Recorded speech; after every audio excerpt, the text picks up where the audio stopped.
तो अच्छे कर्म करती थी, फिर भी मेरा बेटा क्यों चला गया? ये नई खेती है, अच्छे कर्म।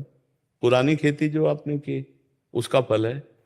तो इस जन्म के अच्छे कर्म का इस जन्म में कुछ भी फल लेंगे। इस जन्म में अगर सही ढंग से अच्छे कर्म हुए होते तो पहली बात तो शोक नहीं होता, और दूसरी काम बात कि कुछ ना कुछ अच्छे कर्म हुए तभी आप यहाँ बैठी हो और आपको समझाने को मिल रहा है और आपको भगवत मार्ग मिल रहा है। 1.5 साल से सत्संग सुन रहे हो। नहीं, ऐसे दुख होते हैं कि वो तो गया, अपने आप को भी नष्ट करने की भावना बन जाती है।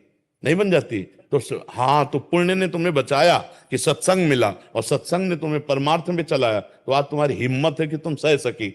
नहीं तो आप कह रहे हो ना बन गई थी, तो वही बन जाती, वही बन जाती। तो सत्कर्म अभी इस कोटि का नहीं हुआ था, भगवान की तो कृपा को हो।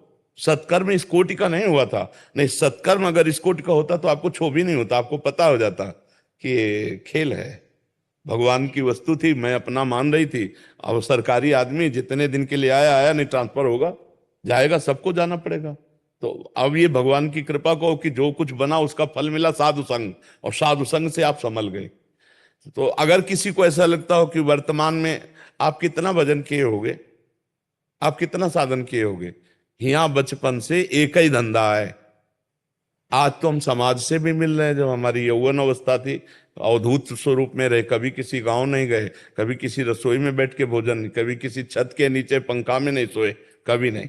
खंडहर या भगवान शिव का मंदिर या वृक्ष और गंगा का किनारा, हमारा हरिद्वार के नीचे से लेकर और काशी विश्वनाथ तक यही यात्रा का हमारा यही रोड रहा पूरे जीवन, और कहीं गए ही नहीं, पूरा जीवन इसी में रहे, और दोनों किडनी फेल हैं। अब इस जन्म का भजन बोले, इसका क्या फल है कि ऐसी स्थिति में भी हम लगाए आसन बैठे हैं 4 बजे से, वहां सत्संग, यहाँ एकांतिक। ऐसे किडनी फेलियर नहीं बैठते जैसे तुम्हारे सामने बैठे हैं, कोई परवाह नहीं। हर कितना जिसके किडनी फेल हो उससे बात करके देखना कि तुम्हें कितना कष्ट होता है। हर कष्ट को रौंदे हुए शांति से बैठे हैं। तुम्हें लग रहा है हम कष्ट में हैं, लेकिन हम वहां नहीं हैं, जहां कष्ट है वहां नहीं है। इसलिए आपको मुस्कुराते हुए आनंद में, तभी लोगों को लगता है किडनी फेल इनकी। झूठी बात करते हैं, इनकी किडनी फेल कैसे है? क्योंकि किडनी फेलियर आदमी डिस्टर्ब होता है ना, और हम आप कहते हो कि डिप्रेशन से बच गई सत्संग सुन के, तो हम डिप्रेशन में कैसे चले जाएंगे? हम हर समय बिल्कुल अलर्ट तैयार, जैसे नहीं कि सरकारी फोन आवे कि बस गाड़ी छोड़ी, बंगला छोड़ा और गए, बस ऐसे बिल्कुल तैयारी। न मरने का डर है और न जीने की इच्छा है, अद्भुत आनंद है। अब ये हमारी नई खेती है, और उसी के बल से कहते हैं कि आप भी बहुत जल्दी लाभ ले लो। अगर आप चाहो जल्दी लाभ लेने का मतलब, इंजन बनाने में कितने महीने लगे होंगे इंजन तैयार करके, लेकिन डिब्बे में 100 लोग बैठते हैं, इंजन में कम लोग।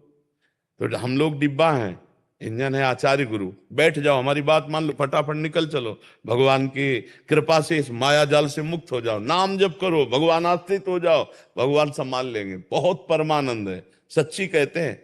ये भगवान ने हमको मतलब अनुभव दिया। अगर हमारी किडनी ना खराब होती, हम दूसरे को उपदेश करते सब कुछ सहो, तो कहते तुम जिनके पाँव न गई बेवाई, वो खा जाने पीर पर आई।